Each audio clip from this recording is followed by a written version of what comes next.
Welcome to part 4 of every Best Animated Feature nominee ranked. Once again, please check out the previous parts first, but now we are at the films I really love. A lot of these films are great films that mean a lot to me, so these segments will be longer on average as I have a lot more to talk about with films I love. Anyways, here are the remaining years. This part we will see a lot of years being eliminated as we inch closer to the final part. Let's get back to the ranking. Bob, what do you think? I like turtles. For the final of the 6-ocean film streak we had going, it's The Red Turtle, which is the only film that Studio Ghibli collaborated with another studio on.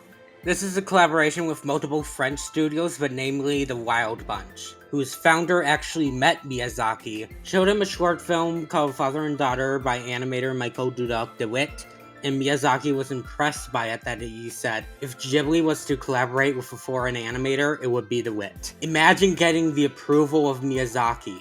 That must feel amazing. Editing Otter here. I decided to watch the short film so I could gather footage, which is free on YouTube by the way, so you have no excuse. And it's pretty good with amazing animation, but I'd like to point out how it connects to the Red Turtle with its themes of letting go. The daughter has to let go of her father, and the man has to let go, leaving the island. I just thought that was neat, and I felt like pointing it out. The Red Turtle is about a man who gets stranded on an island and is prevented from leaving because of a turtle. This film has zero dialogue and it is just beautifully told. The sound design especially. You really get a feel of the world this film is set in. The animation is relatively simple, but it is for the film's benefit. One thing I love about this film is how you can map out the island's layout easily. It sets up everything super well, so when these locations are shown later in the film, you don't get lost. The story and characters are really simple, but it shows their emotions and motivations really well. You get to see the man's growing frustrations as his only escape is being destroyed by the turtle. And when he kills the turtle, you can sense he has guilt. Then a woman comes out of the turtle's corpse and falls in love with the man. Just roll with it. I don't know. It's weird, but I don't mind it that much. Just imagine if you mix Song of the Sea with Shape of Water. Anyways, the man finally gives up trying to escape as he has a reason to stay on the island. The two then live a happy life and have a child together. Since the son is part sea turtle, you can tell he wants to be with the turtles, and the film communicates this somewhat complex concept really well, especially compared to films like The Illusionist, which failed on communicating these concepts. This film is not for everyone, but if you love environmental storytelling, this film is a must-see. Can a shark dance? Watch me.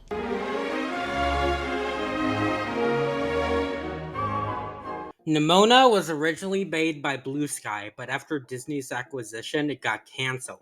But it later got picked up by Annapurna Productions, and thank God for that because this film is really good.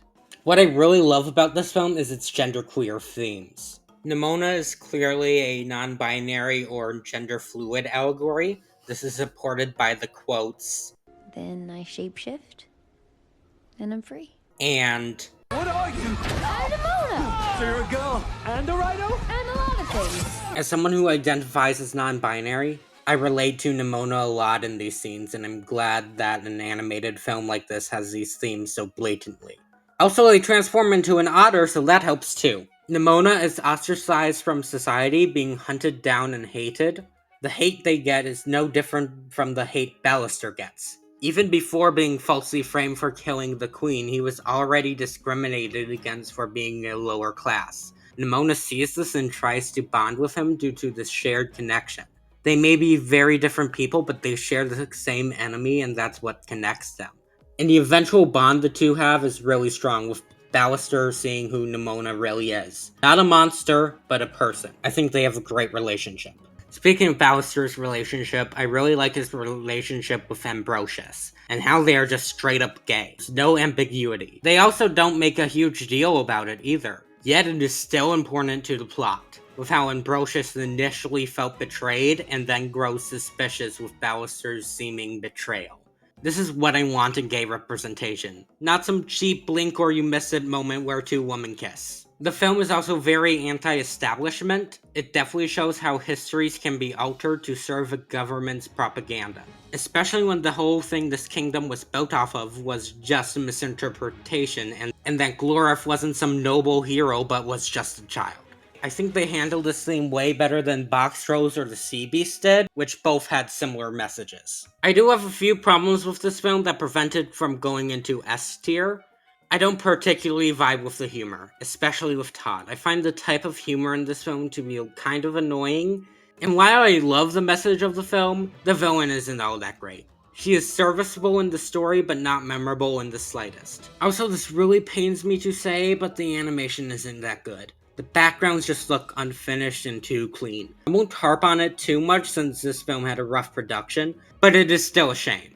Other than that, this is a great film that I would highly recommend you guys to watch. It's still not the best 3D heavily stylized animation anti-establishment film with genderqueer themes that released in June 2023 on this list. We are now finally entering S tier. Amazing films that everyone should check out at least once in their lives. 1. I find How to Train Your Dragon 2 to be an improvement over the first film, which is saying a lot because the first film is still really good. I just enjoy the story and characters a lot more in this film.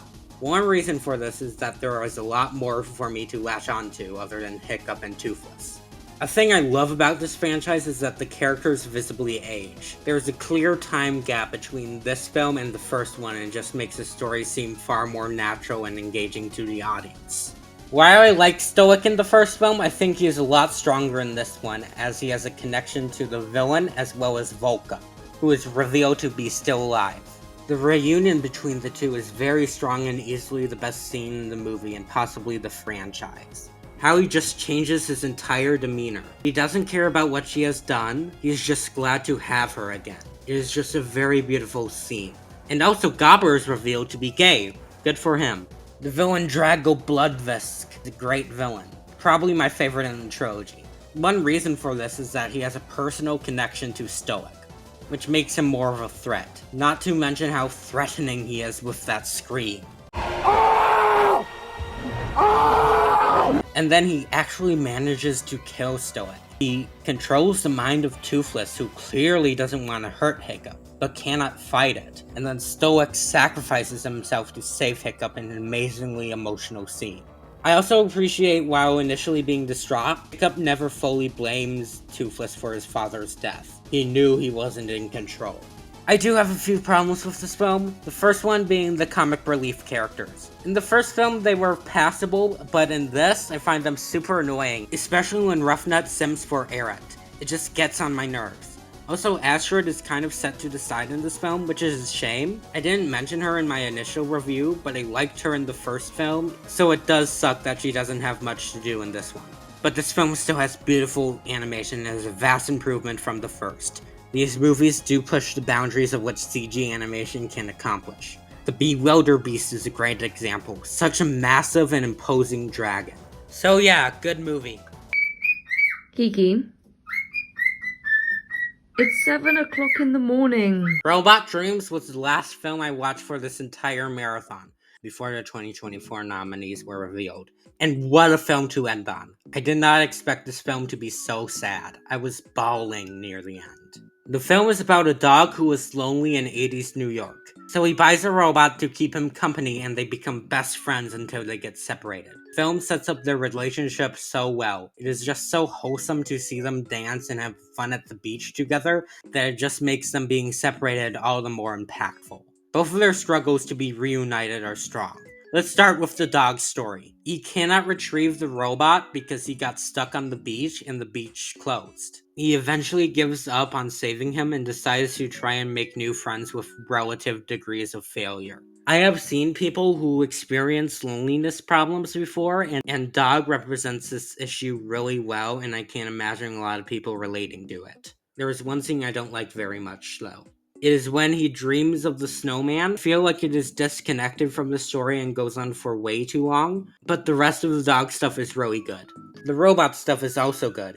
He cannot move on the beach, so as such he is at the whims of the world. He gets his leg stolen by sailors and gets frozen over. The film makes great use of dream sequences with the robot. Since he is missing a leg, whenever he has 2 legs, you can now tell when it is a dream. One of my favorite dream sequences in the film is the whole Wizard of Oz dream. It is very cool and creative. The robot also becomes a nest for a couple of birds, which was really cute. Wait a minute, a robot becoming a parental figure to a baby bird? DreamWorks, you need some explaining to do. Then the robot gets found and put into the garbage dump until he is found by Rascal, who fixes Robot up and then become friends. Around the same time, Dog buys another robot called Tin and becomes friends. The best scene in the film is the ending where Robot sees Dog across the street and then plays September. And then there is this beautiful moment where the two start dancing even if they are apart. And then Robot stops as he realizes Dog is happy with Tim, and Robot is happy with Rascal in a bittersweet moment. I bawled my eyes at the scene, as it shows that it's okay to let go of your past, no matter how much it may hurt. Speaking of September, I genuinely can't listen to this song anymore without thinking of this movie. I already really liked the song to begin with, but with how integral it is to the plot of this movie, it forever changed my perception of the song. I think we should make it a tradition to watch this movie every September 21st. Editing Otter again. When gathering footage for this film, I discovered a super cool Easter egg. Right at the beginning of the film, you can spot Rascal exiting the subway, which is insane attention to detail, and I love that they added this to the film. This is great! Oh, he'll take us back! He'll back, right? I was never the biggest fan of Toy Story 3. I always viewed it as good, but not great. I vastly prefer Toy Story 2, and some decisions in 3 didn't sit right with me. But when I rewatched it for this video, I definitely get the hype now. I still prefer Toy Story 2, but I'm not gonna argue anymore if this is your favorite of the franchise. The decision to make Andy go to college is genius. It is firstly a natural progression for the story, and is in line with Toy Story 2's themes. But also, kids who grew up with the first 2 films are now Andy's age, so they can relate to him having to let go of his toys. This also challenges Woody's loyalty, where he wants to stay with Andy until the end, but as a result he ignores the other toys' wishes, who would rather go to daycare than be stuck in the attic. He even abandons his friends to go back to Andy, but once he meets Bonnie, his worldview is changed. He gets to experience being played with for the first time in forever. Sorry I had to. But he gets treated like an actual toy again, and he enjoys it. Side note, when I was watching this film for the video, I happened to get a Totoro plush in the mail, and guess what is in this movie? Yup, a Totoro plush. This was not planned at all, but it did make my day a lot better. The daycare is a really interesting location. I really like what they did with it by making it essentially a prison with a classist system. New toys are always brought into the little kids' room with the risks of being torn apart and beat up, while the higher-ups get all the privileges while making it almost impossible for new toys to get those privileges.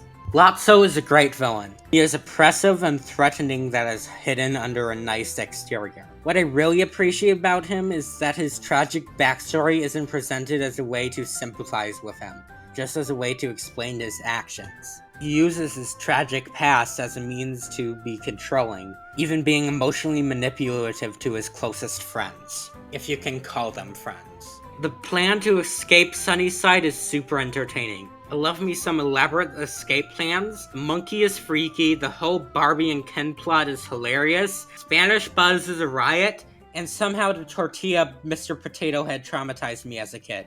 Yes, even more than the monkey. This next take may be my most controversial in this entire series. But I don't really care about the incinerator scene. Yeah, I know, but I always found this scene to be emotionally manipulative and drawn out. Like I know the toys will be fine. The shredder chase right before gives me more fear that the toys will die rather than this scene. It's visually stunning and all, but I just don't like it. But I will still keep the scene in the film only because of Lotso. The toys save Lotso's life despite what he did to them. But Lotso does not do the same and instead leaves them to die. This truly cements him as a pure evil villain. Now on to the actual ending, and it is the perfect ending to the trilogy. It is a well-earned farewell to all the characters. Like we are Andy giving away these beloved childhood toys to the next generation. The hesitation that Andy has with giving away Woody to Bonnie, but eventually giving it to her is beautiful. And then the final goodbye from all the toys is absolutely beautiful. It's a great ending, at least until Toy Story 4 spat in its face. It won for 2010, and this is actually the first of only 7 films I fully agree with its Oscar win. How it capped off a great trilogy, and as well ending an era of Pixar. It's also wild that Toy Story 3 is only one of 3 animated films to get Best Picture nomination. The others being Beauty and the Beast and my 34th spot. Family, family, family, family, family, family, family, family, family.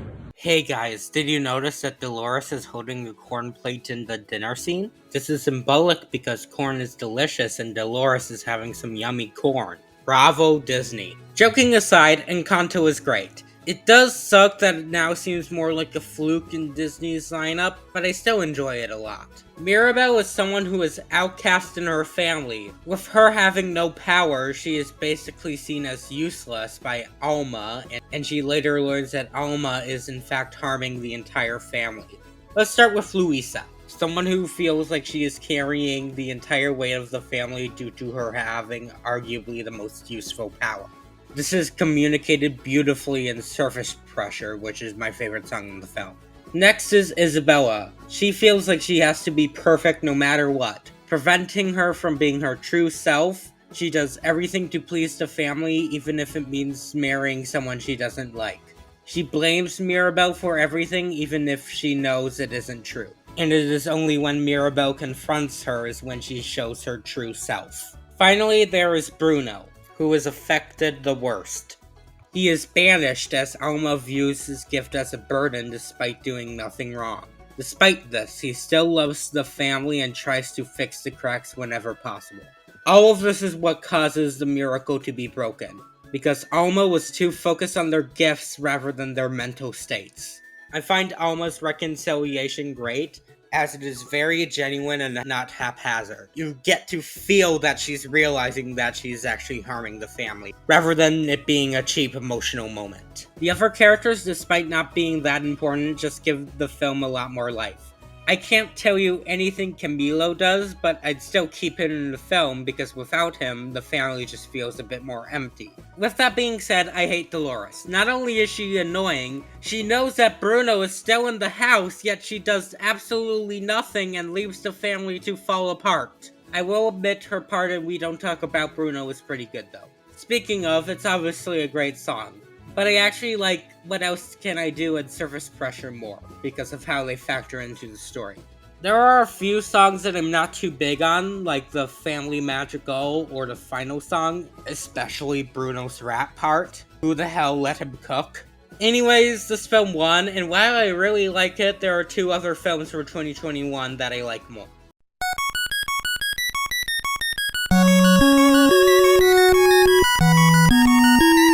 Up is the other Best Picture nominee film that I was talking about in my Toy Story 3 segment. Up is a movie that I feel is very underappreciated nowadays. People only focus on the opening while dismissing the rest of the film, which is a shame because the rest of the film has some really good moments throughout. Yes, the opening is really good. Seeing the relationship between Carl and Ellie, seeing their entire life together, all the joy and heartbreak. It's just a perfect opening and deserves all its praise. Hell, it is one of the few movie scenes to get an entire Wikipedia page alongside Avengers Assemble and the chess match in 2001. Sure. But when people say the film should have been a short film, I highly disagree, as the film has an amazing message about letting go of the past, and I don't think the opening would hit as hard without it. Carl can't let go of Ellie's death. Unable to let go of their house even when pressured by the city to go to a retirement home. And he just wants to be left alone. He also can't let go of his lifelong dream of visiting Paradise Falls. And throughout the film, he learns to let go with the help of Russell. I really enjoy Russell as a character. He is super funny and likable and is also easy to sympathize with. A scene that sticks out to me is when he talks about his father and ends it with, That might sound boring, but I think the boring stuff is the stuff I remember the most. I think this is a very underrated quote from the movie. It directly ties into Carl's growth, and it is sort of emblematic with how I feel about this film, because a random scene that may be boring stuck out to me, instead of one of the more exciting action sequences. I always seem to focus on the quieter scenes in this film. My favorite scene in the film, yes, even more than Married Life, is when Carl goes through his adventure book. Carl is at his lowest point. Mudd's captured Kevin and Russell abandons him. And he has reached his initial goal, but feels unsatisfied. As he goes through the book, he realizes that Ellie had filled out the entire scrapbook. That the real adventure was her life with Carl rather than traveling to Paradise Falls. This makes Carl realize he does not have to be stuck in the past, because he already had an amazing life with Ellie. It might have been boring, but was still a great life for him, but he has to move on. He moves on by throwing all the possessions in the house in order to save Russell. Absolutely beautiful scene. Charles Muntz is an effective twist. It makes perfect sense and he is very threatening, especially when he reveals he killed the other explorers. Also, the old man fight is a riot. I'm not too huge on the dogs though. I don't find them particularly funny, and Alpha's malfunction collar is really annoying. Doug is innocent though. I find him very funny. The animation and score in this film are also amazing. The scene where the house actually flies with its balloons is absolutely stunning, and the shot of the waterfall is also beautiful. Like Encanto, this is a film that I really like that won, but there are two other nominees that I prefer slightly more, but I'm not mad at this win at all. Okay, Clankus. The Mitchells vs. the Machines rules. I kind of regret not watching it sooner as it was really fun. The film is super funny and stylized. I laugh so much. It has by far the best internet-based humor in mainstream animated film. Even the stuff that are dated are really funny. I burst out laughing when the robots failed to recognize the pug. Aaron's dino obsession is really funny, and there are so many other little moments that I love. The film's animation is also distinct. It is vibrant and pops, plus there are a lot of visual flair that gives this movie a lot more charm and personality. I relate to both Katie and Aaron. Aaron because of dinosaurs, but he is also very autism-coded. And as someone who is autistic, I resonated with him a lot, especially the socially awkward scenes. I also relate to Katie because she is a film-obsessed person who wants to create stuff on the internet. That's the great thing about this film. Every character has something that someone can relate to.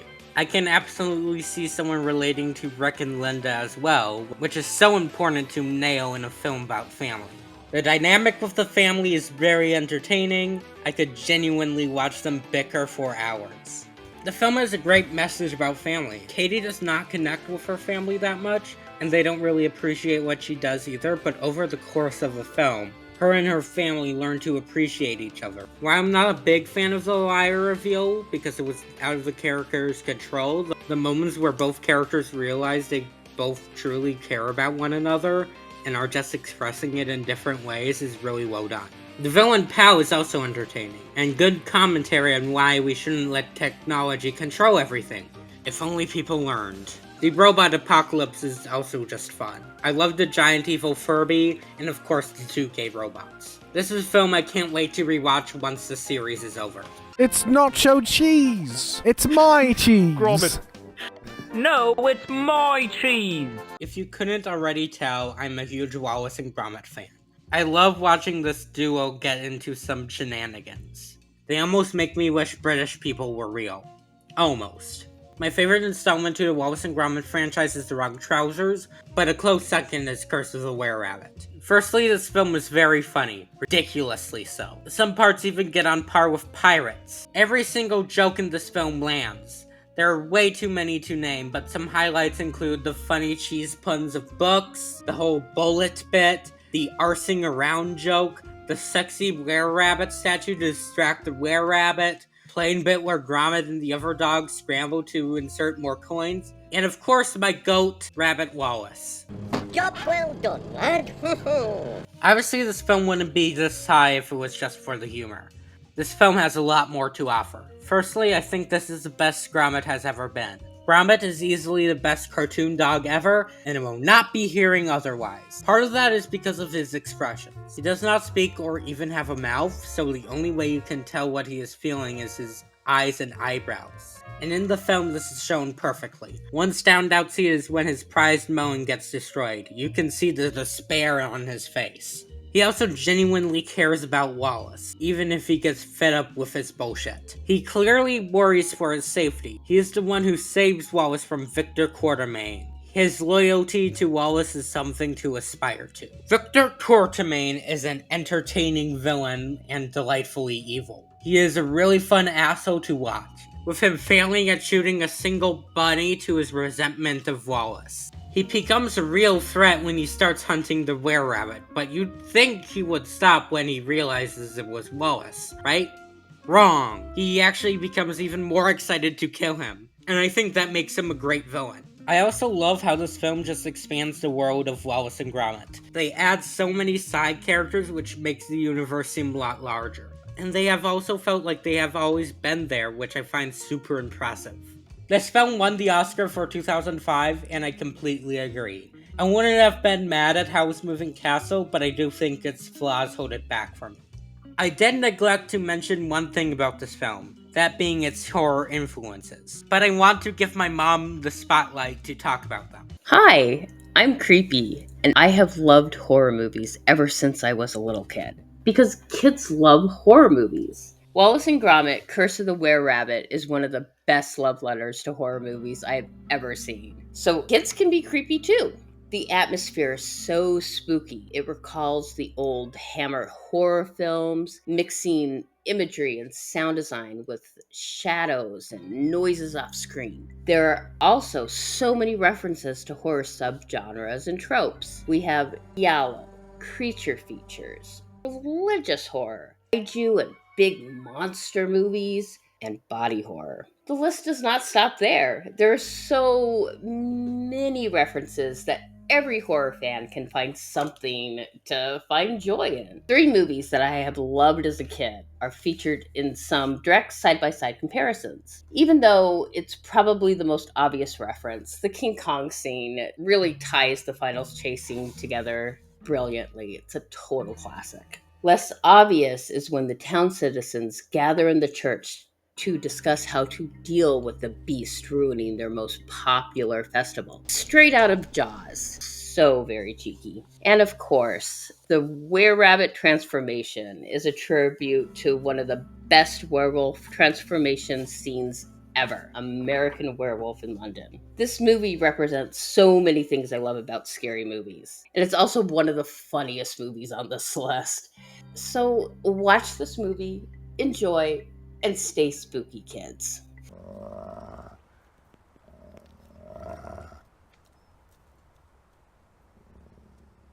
We are now at the final of the Irish folklore trilogy, and it's everyone's favorite lesbian wolf movie, Wolfwalkers. This film is about a girl who befriends another girl who can transform into a wolf. I love wolves, so I would like this film no matter what, but how it blends in mythology with real-world Irish history is so perfect that it skyrocketed this film in the ranking. The film takes heavy inspiration from the werewolves of Ossory, which is literally just people who transform into wolves. And the film is also based on the Cromwellian regime. For example, the Lord Protector draws heavy inspiration from Oliver Cromwell. And how he treats and views the wolves are very similar to how the Puritans treated the Catholics. Blending real-world history with mythology like this is brilliant. But this film also has a lot of queer subtext as well, which just adds to the film's themes even more. It contains themes of self-acceptance and becoming one's true self, as well as Robin and Meb's relationship being very queer-coded. I personally don't connect to these themes like I do with Nimona, but I know a lot of people do, and it's always great to see a film that LGBTQ people can connect to. The film also has amazing characters. I love the relationship between Robin and Meb. Their dynamic is fun, and I'm always a sucker for unlikely friendships. Top tier trope. I also enjoy Robin's father. He's a great father character who is super protective over Robin, but always for understandable reasons. And he is played by Sean Bean, who didn't die! I do find some scenes with him to be repetitive, especially with there being so many scenes where he doesn't believe Robin. But that's my only real complaint with the film. Okay, I also don't like the song that plays during the wolf sequences, but that's it. The animation is wonderful, which is expected from Cartoon Saloon. Some things that stick out to me are during the wolf transformation sequences, you get to see the wolf vision, and all you see is glowing outlines.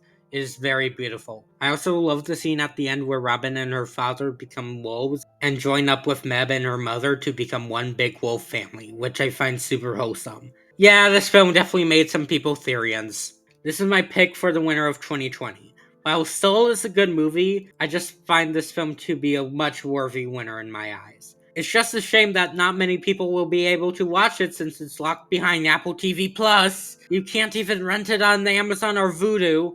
I beg you to try and find a physical copy for this film, as it is absolutely worth it. O cholera, czy to Freddy Fazbear? Ernest and Celestine may be one of the cutest movies on this entire list. A perfect mood cleanser, and whenever I watch it, I just lighten up with happiness. The film is about two societies, a mouse society and a bear society who hate each other. A mouse named Celestine then befriends a bear named Ernest as they try to escape the law. Their relationship is what makes this film. It is so wholesome to see them connect and interact. After they are wanted criminals, they hide out in a cabin. This is where their friendship truly shines. They are both outcasts in their respective societies, so they get to connect with that. It is also really cute to see the two appreciate each other's creative endeavors, Celestine with art and Ernest with music. The animation in this film is really pretty, with it just being watercolors. It gives it a distinct style that I haven't seen elsewhere. The scene where the animation truly pops is when Celestine paints, and the animation syncs up with Ernest's violin, and oh my god, it's so pretty. The film also has a good, albeit simple, message about racism and how useless it is. These societies are gaslit into believing the other one is Satan incarnate, but in reality they aren't. And these biases only exist due to dumb beliefs. Both characters get sent to court, and both of the courts get lit on fire, and both Ernest and Celestine save the judges, completely ignoring the species boundary, and it's just a really nice scene. There are other movies with similar themes that handle this with more depth, but this is still very effective. The film is also pretty funny. The aforementioned courtroom scenes are a riot, and I love that the candy store is right next to the dentist. Plus, many little moments just bring a smile to your face. The world building of the mouse world is pretty neat with how it accommodates their species really well, and I like the idea of them being really reliant on teeth. I do wish the bear world was more like the mouse world, though, because as it is just a human world but with bears, but I can't complain too much. There is one other thing that bugs me. In Ernest's cellar, there is a painting called Las Meninas, which is one of the most important paintings of all time. Why couldn't Ernest just sell it so he doesn't have to worry about food? Is he stupid? If you ever get the chance to watch this, please do, as it is an absolute delight.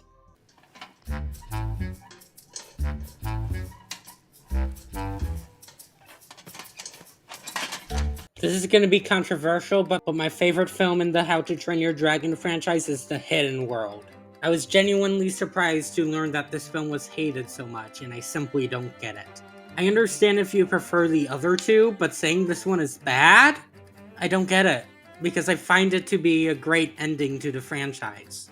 One complaint I've been seeing is that they don't like the Light Fury. I don't like the design, but most of the other points people give, I don't agree with. Toothless does seemingly ditch Hiccup, but you gotta realize Toothless is an animal thriving on instinct.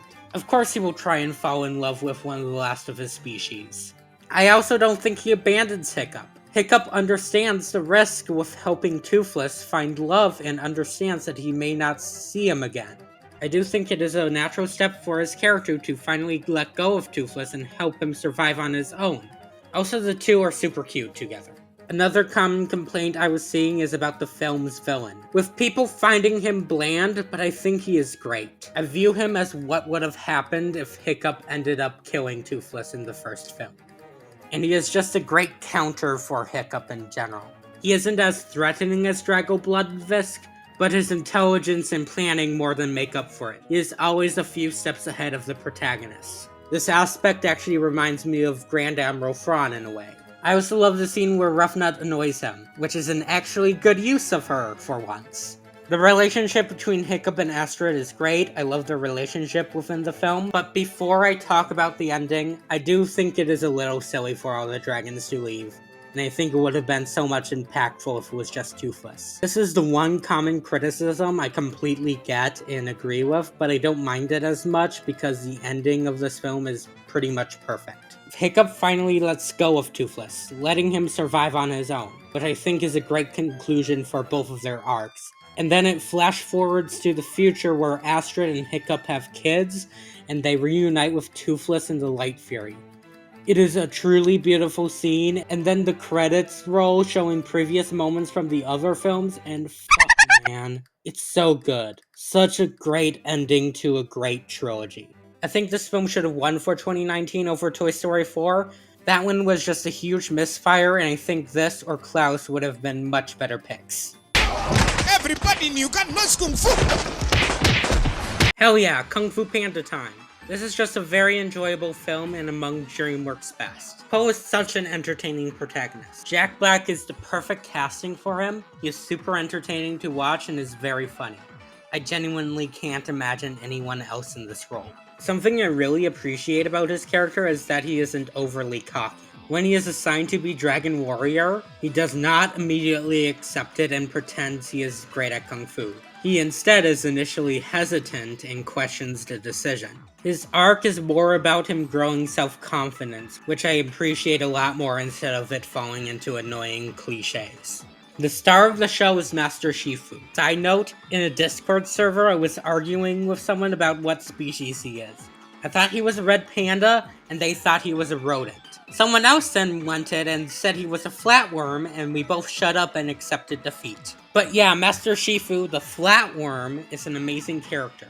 His arc is excellent. He felt so betrayed with Tai Lung to the point that with all of his future students, he is far more stricter. He starts the film resenting Po, refusing to train him, and questions Master Oogway's decision.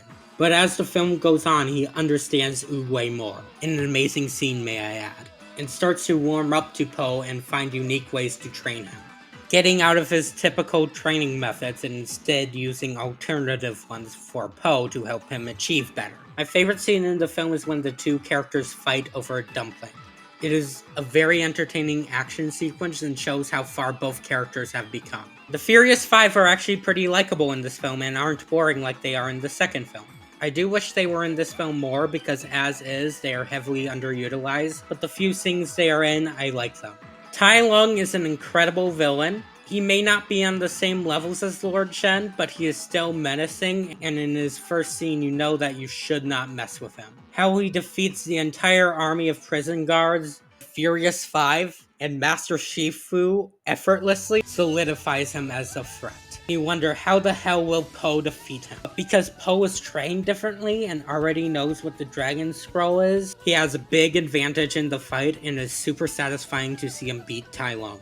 In general, the whole vibe of this film is immaculate. Action is engaging, especially the prison escape, score is incredible, and overall just a great yet simple film. Skadoosh! Turbo. The bad guy? We are finally at Wreck-It Ralph, and it is one of my all-time favorite Disney films. It is in my top 5. It actually took me a while to fully appreciate this film, but every rewatch, the film gets better and better. And thinking about a sequel makes me more pissed, but I already went in depth about that. Time to praise the first one. The world building in this film is amazing. It is perfectly told and you understand the rules within 5 minutes of runtime. Every bit of information is told to you in a natural way that they don't feel like exposition. The film also understands gaming culture really well, and there aren't any cheap jokes. It is full of clever references and cameos. Ralph Breaks the Internet should learn a thing or two. Ralph's arc is great. He starts off as feeling left out, not appreciated enough for his job, and gets ridiculed because he is the bad guy.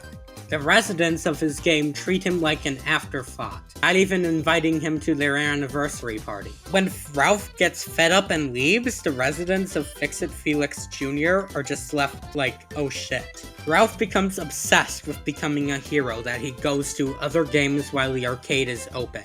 then meets Vanellope, glitchy racer from Sweet Sweet Canyon from Mario Kart 8. Vanellope is also someone who is left out and ostracized because she is a glitch. They both start to accept each other for who they are and both get appreciation that they didn't get previously. Then there is Felix and Calhoun. I find them to be a very enjoyable couple and like seeing their little shenanigans. I like Calhoun's backstory and how that trauma prevents her from falling in love with Felix, and she is struggling with the memories of that. And then there is King Candy. He should be in consideration as one of the best Disney villains ever because almost everything about him is perfect. He is delightfully evil and manipulative. The scene where he convinces Ralph to destroy Vanellope's car is really good and really convincing. This also includes one of the best third act breakups I've seen in an animated film. Because you know Ralph is doing this because he thinks he is saving Vanellope, even though as an audience we know this is just one of King Candy's tricks.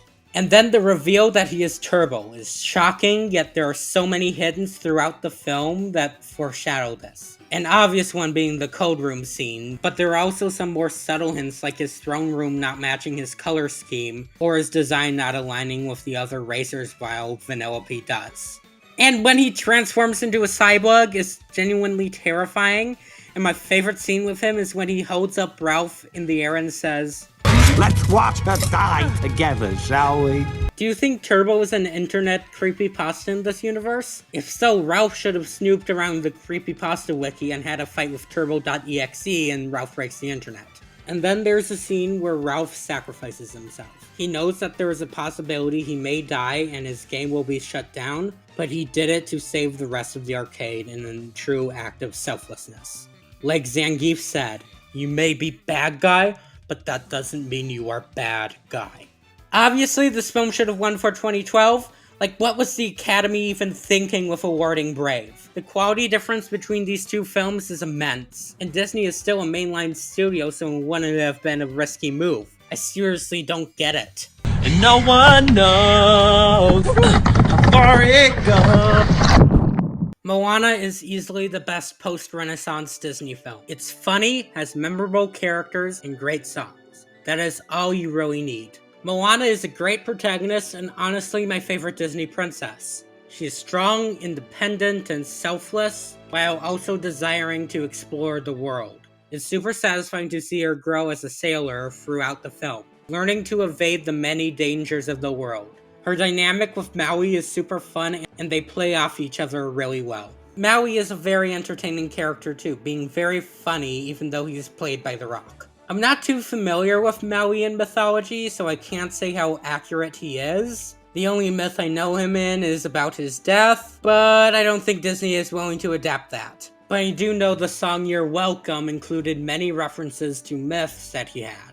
But from my limited research, he is mostly a loose adaptation, which is completely fine. Kratos from God of War is completely inaccurate to his myth, but he is still a great character.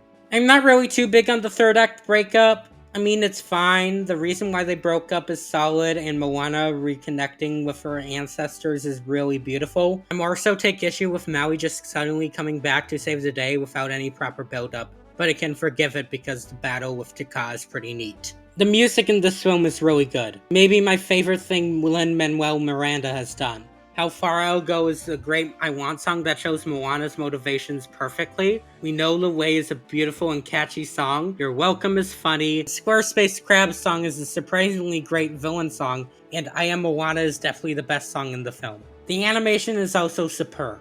The water is gorgeous and is also an actual character, which is neat. This definitely should have won for 2016 over Zootopia.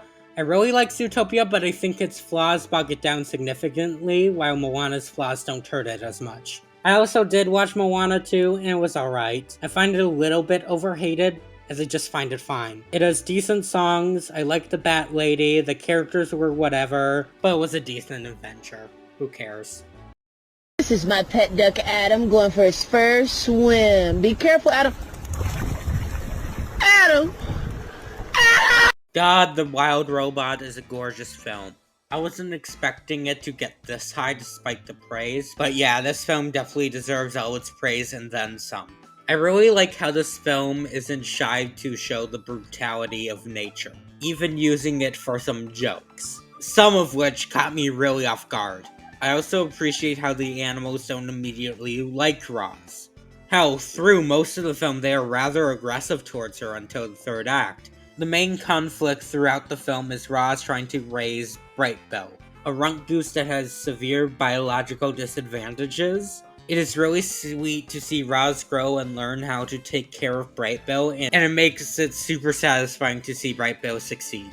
The scene where he eventually migrates are really good, and seeing his kind, who was previously dismissive of him, learn to appreciate him as he saved their asses is great to see. A part that I really love about this film is how it isn't shy to admit Roz killed Brightbill's family. I was shocked that they showed this on screen, but it leads to one of the best liar reveals I have ever seen. This is usually a trope that I hate because it can damage my opinion on a film, but in this film it is actually handled really well. It helps that this is in the second act rather than the third act, allowing the characters more time to reflect and reunite, while also being an emotionally well-done scene. Brother Bear better take some notes because this is how you do a scene where the main character tells someone that they killed their mother. The other characters are also pretty good. I appreciate how this film actually explains how the animals can talk, something I haven't really seen before, and I love that detail. And those animals are entertaining. The fox is a character I did not expect to really like, but I did. I found him super charming and likable, and I found his morals pretty interesting. And I could not tell that he was played by Pedro Pascal. He is a great actor, and I will not let Twitter shells tell me otherwise. The mother opossum is really funny. I laughed out loud at her kids arguing about which way they want to die, and then the joke where one of her kids dies? How did they get away with that? Holy shit! The last little beaver is super funny, and the Joker bear is no, you, not that one. That's better. If I had any complaint about the film, is that I find the villain to be kind of lackluster. I wish she was set up more, but as is, she was fine. I was kind of hoping there won't be a robot invasion at the end, so I was disappointed that there was, but it was cool seeing the animals learn their differences and fight back against the robots. Also, this is just a meme issue, but it couldn't connect to the emotional moments, unfortunately. This is lately because I watched Memoir of a Snail the exact same day, so literally anything would be more uplifting. I will probably have to rewatch the film for these scenes to connect to me more. The animation and score are also really good. It's maybe the second best looking DreamWorks film, behind Prince of Egypt. It just has an incredible art style that is stunning to look at. Also, this film has otters, so that's a plus. Does she know?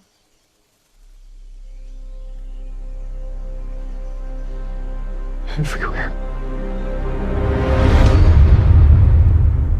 Anomalisa is one of the most unique films on this entire list, and is also one of the most thematically complex films. It is also only one of 2 R-rated films on this list. The film was directed by Charlie Kaufman, known for writing Being John Malkovich, Eternal Sunshine of the Spotless Mind, and Adaptation. This is actually my first exposure to his kind of films, and I really like it. The film is based on an audio play by Kaufman, which delves into the Frigoli delusion, which is a rare disorder where someone thinks that different people are in fact the same person in disguise, usually leading people to be disconnected from reality. This is shown through the film with Michael Stone, a man who sees everyone as identical, including his family, all sharing the same face and voice. This leads him to not connect with the others around him. He often brushes them off and takes them for granted. This film is a very interesting character study that dives into Michael's psyche, and it perfectly shows his delusion to reality. That even when he finds someone that stands out, it becomes mundane just like everything else in his life. He is also a very terrible person, but that's what makes him so interesting. You want to know why he is the way he is.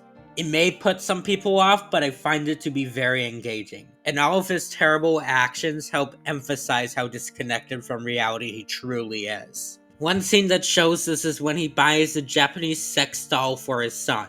It's a very uncomfortable scene, but it shows how much he truly doesn't care. He meets Lisa, someone with a different face and voice from everyone else. She stands out to Michael to the point where he is obsessed with her, appreciating every little detail. From the deformities on her face to the imperfections of her voice. It gets very creepy. This does lead to the sex scene, which is very prolonged.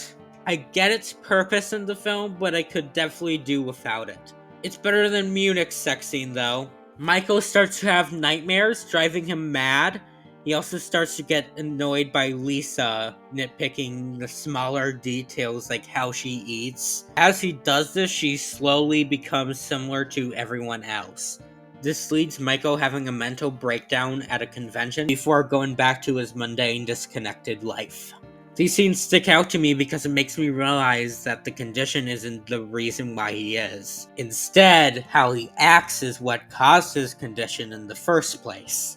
The animation within the film is stellar. There are some sequences that I don't even know how they managed to do. Especially the scene where Michael runs through the hallway. The film also has some pretty cool fourth wall breaks with Michael's lower face falling off. I do feel really bad for the animators that had to animate Michael's ding-a-ling though. I loved Anomalisa and it is easily my pick for 2015. Well, not for everyone, it is a film that makes you question reality and brings a lot of thought-provoking themes. So it definitely should have won over Inside Out. That fucking bird that I hate. That fucking bird that I hate. That fucking bird that I hate. That fucking bird that I hate. Wow, two of the most thematically complex films back to back. The Boy and the Heron is currently Miyazaki's latest film and possibly last. I don't know if it will be because this man refuses to retire, but it serves as a great swan song to his career. It is also one of his most dense films. There's a lot to talk about in terms of themes, so there's many interpretations you can take. But I primarily view this film as a representation on Miyazaki's entire life. And when I did research, there was a lot to prove this claim. Mahito is a representation of Miyazaki's childhood, especially how both of them have fathers that are plane manufacturers and are both deeply connected to their mother. One thing to know about Miyazaki is that he loved his mother, so a lot of the scenes with the mother could be him showing how he felt about his mom. Especially the scenes with Himi, who is the younger version of Mahito's mom. Though it does raise one question about the scene where his mom yells at him. I don't fully get it, but it could also be some sort of internal issue Miyazaki wanted to vent out.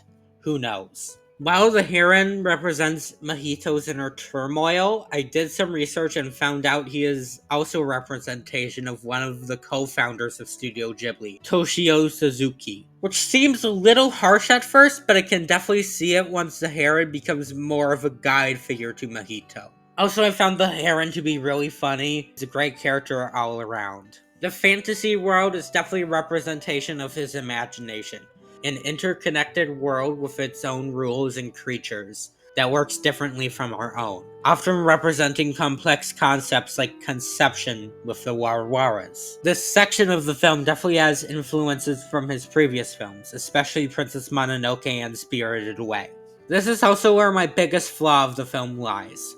There's too much. Miyazaki has so many ideas that he wanted to put into it, which I respect, but it leaves me overwhelmed. There's so many things I likely missed because of this. Though there's one thing that I caught on to. The island in the film looks like Arnold Böcklin's Eye of the Dead, so this world could be a representation of the afterlife, which explains the lost souls, how there are seemingly two versions of Mahito's mother and the Warawaras.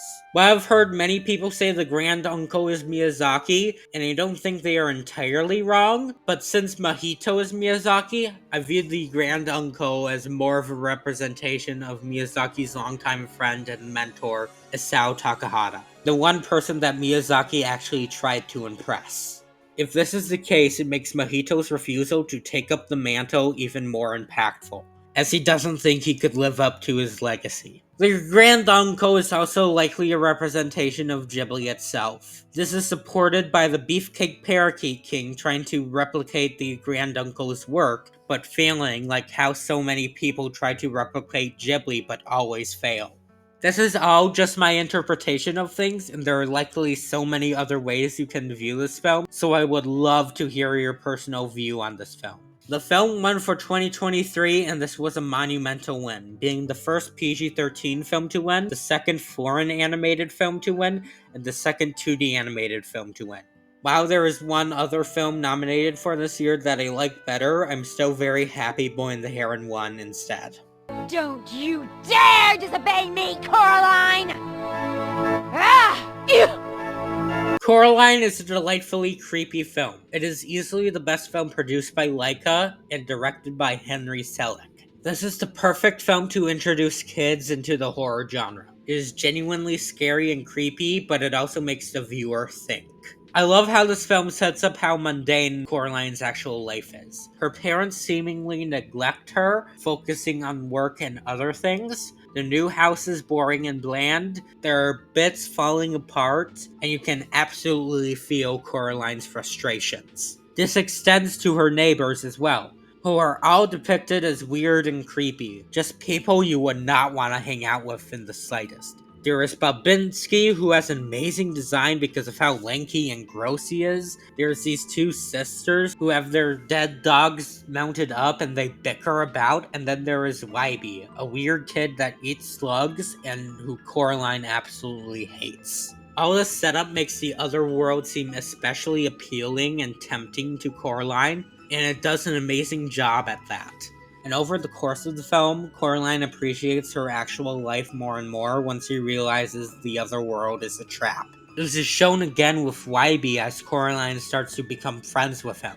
And of course, the Beldam, who is a great villain, and she is terrifying, even before she transformed, because you immediately knew something was off with those button eyes. And when she revealed her true form, that scared the shit out of me when I first watched this. Her spider-like appearance perfectly complements the other insect imagery surrounding her. One thing that I noticed on rewatch is that the other father kind of secretly betrayed the Beldam by helping Coraline. I find this to be very interesting how one of the Beldam's puppets has a mind of its own. He also sings a song written by They Might Be Giants, so that is epic. Obviously, the animation is spectacular and probably my favorite looking stop-motion film. There is just a perfect eerie atmosphere to it that I absolutely love, and I'm delighted to see in a family film.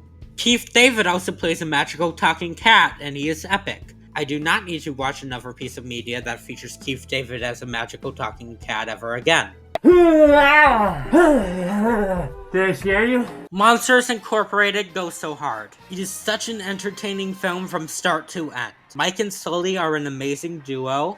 Their dynamic with each other is so fun to watch, and you believe they have been friends for a while. The performances of Billy Crystal and John Goodman definitely help elevate these characters. The film is also comedically genius, and I genuinely think this is the funniest Pixar film by miles. This is partially due to how great Mike and Sully play off each other. They remind me of a classic vaudeville comedy duo. I actually want to make a video that goes in depth with the comedy of this film because it nails so much. From farce to slapstick to running gags. But I will talk about my favorite joke. That being, put that thing back where it came from or so help me. The reason why this joke works so much is because it is situational. Mike made a mistake that could expose him, so he had to be quick on his feet to come up with an excuse. And the excuse is so stupid that it should not have worked, but it did. I don't think this joke would have worked as well if they were caught. The fact that everyone just shrugs it off without questioning it makes the joke work so well. The world building in this film is also excellent. It gives a great explanation to why monsters scare kids without making them seem evil. It is literally just their job, and their society wouldn't exist without the kids' screams. I also love how the monsters are scared of the kids, which makes the monsters even more likable. The energy crisis also makes the situation more dire too. The main crux of the film, however, is Sully's relationship with Boo. Their relationship is amazing. You can truly get to see how Sully grows an attachment to Boo, and how much he truly cares for her. This makes the ending extremely heartbreaking, where Sully has to leave Boo for the safety of the monster world. God, I always cry at their goodbye, especially when Boo gives Sully her toys. God damn it. I'm crying right now. And we're not even at Memory of a Snail yet. Rando is a pretty good villain. His rivalry between Mike and Sully is entertaining, and the door fight sequence is a masterclass of cinema. But he is far outclassed by Waternoose, who may be my favorite twist villain ever. His motives make perfect sense. There is an energy crisis that he is going desperate. What I like about him is that he does regret some of his actions, like when he throws Sully out, showing he does have some humanity and isn't pure evil. Or what do you say, monstrality? Monstrality? Monanity? I don't know. He's also genuinely scary. You don't really register how scary his design is until he starts chasing after Sully down the hallway. His defeat is also really satisfying and shows how far he will go to keep his company afloat. This is my pick for 2001. I think Shrek is a good movie, but I think Monsters Inc. deserved the win way more. Thank you for watching the penultimate part of every Best Animated Feature nominee ranked. There are only 20 films left, and we are down to the wire. A lot of years are now eliminated, but 2007 and 2017 stand strong with most of their films remaining. This was a fun video to grade as I'm super passionate about most of these films and I can't wait to finally finish the series. This video is dedicated to Zebrashark.